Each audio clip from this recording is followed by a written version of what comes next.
It is critical to discuss housing stocks, home prices, mortgage rates, rental rates, and market conditions in 2023 since the housing market will be unlike any other. Please keep watching to learn more, and don't forget to like and subscribe to our channel.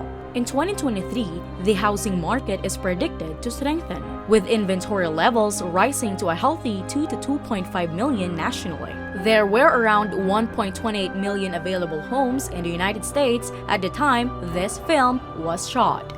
Real estate transactions are generally driven by factors other than money, such as a person's current financial status, and increasingly by a person's stage of life.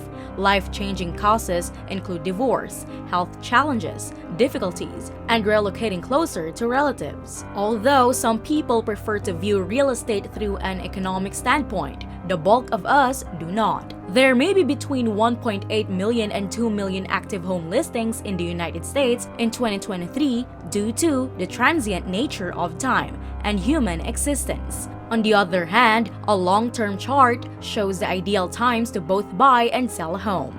The long-term graphs we look at when buying or selling a home don't often accurately represent our current circumstances. Those who speculate on real estate disregard the opportunity cost of time, which affects us all. Some so-called investment gurus can suggest to you a safer option to the real estate market with higher returns. The idea seems plausible.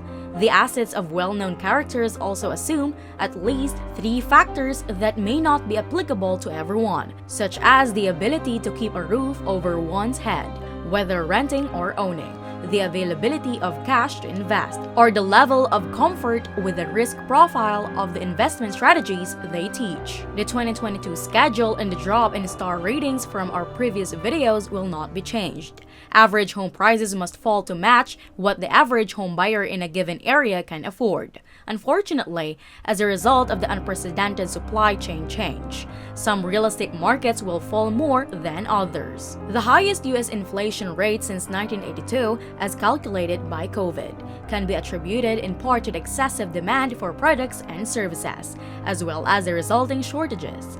The aggressive and significant increase in the federal funds rate by the Federal Reserve Board, Fed, to combat inflation has had numerous unforeseen economic consequences. Most of us feel the negative consequences of the Fed's activities, much like a novice driver whose car veers off the road. People grasp the wheel in an aggressive overcorrection that takes too short time, rather than regaining composure and gently directing the ship back on track. Similarly, the Federal Reserve must move more rapidly to get back on track, as the Fed funds rate should have hiked steadily by January of the year 2021. On one hand, we know inflation is still high, and the Fed wants to reduce it to around 2%. On the other hand, we hope the Fed doesn't yank it so hard that it collapses the American economy into a severe recession. Inflation control is a difficult but critical mission for the Federal Reserve.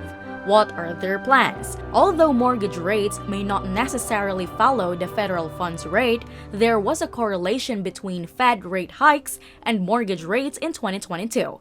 It remains to be seen whether this holds true in 2023. The federal funds rate ranged between 3% and 3.25%. According to this trade economics graphic, mortgage rates may rise in 2022 and 2023 if the Fed continues to raise interest rates. Assume the Fed's performance in 2022 represents a prediction for 2023.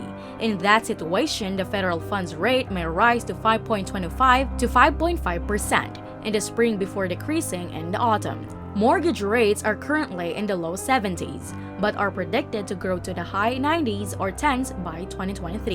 In 1990, the average mortgage rate was 10.13%. By 1998, it had dropped to 6.94%, assuming the Fed maintains its current policy. If you're on the fence about buying or selling a property in 2023, how have you decided? Others prefer to remain in their current residences until the current hot real estate market starts to cool and mortgage rates decline. It's your life, and you get to determine what's best for you. So, I won't tell you what to do or even whether it would work. All I can say is that property prices and mortgage interest rates will certainly fall at some time. The question is when, not if. The second question is, where do you presently live? Do you own your own home or rent? Depending on your opportunity cost, it may be a good idea to wait. Wait if you already own a home, have no plans to move, have a stable career, and don't have any urgent difficulties. Stay put, enjoy life, and don't be concerned about the value of your home dropping. If you live in Dallas area, you should be aware that rental rates are expected to rise by 5% to 7% in the coming years, with a slowdown expected by 2023. However, I'm still unsure how this will fit into your plans. The average rent for a 2-bedroom home in the US is $1,845 per month, a record high for the sector according to Zumba. Imagine you know someone who has the means to buy a home but would like to put off investing for a while.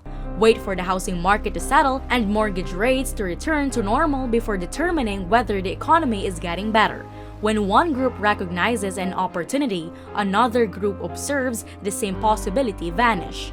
The real estate market is like a roller coaster. In conclusion, the reality of real estate is that you should purchase or sell a property when the time is right for you, and based on factors that are significant to you. Time is the one resource that can never be recovered. So, be true to yourself and resist the urge to get sucked into the fast-paced pace of the modern world. If you are a buyer, it's critical to thoroughly explore the market circumstances and your realtor's marketing plans before proceeding with the transaction. Before making a decision, you should also speak with your loan officer about any unique mortgage programs they may provide. Simply put, it is less expensive than a standard refinance. There is no harm in asking your loan officer about the viability of that idea. In today's competitive housing market, get in touch with my colleagues at homeandmoney.com/, if you need help finding a qualified real estate agent. You may encounter some serious problems if you're thinking about purchasing or selling a home in today's unstable real estate market and shaky economic environment. And hopefully, this video has at least partially educated you. We value your interest in our content and would be even more grateful if you could like and subscribe to Stockology. Once more, thank you for watching, and I'll see you in the next clip.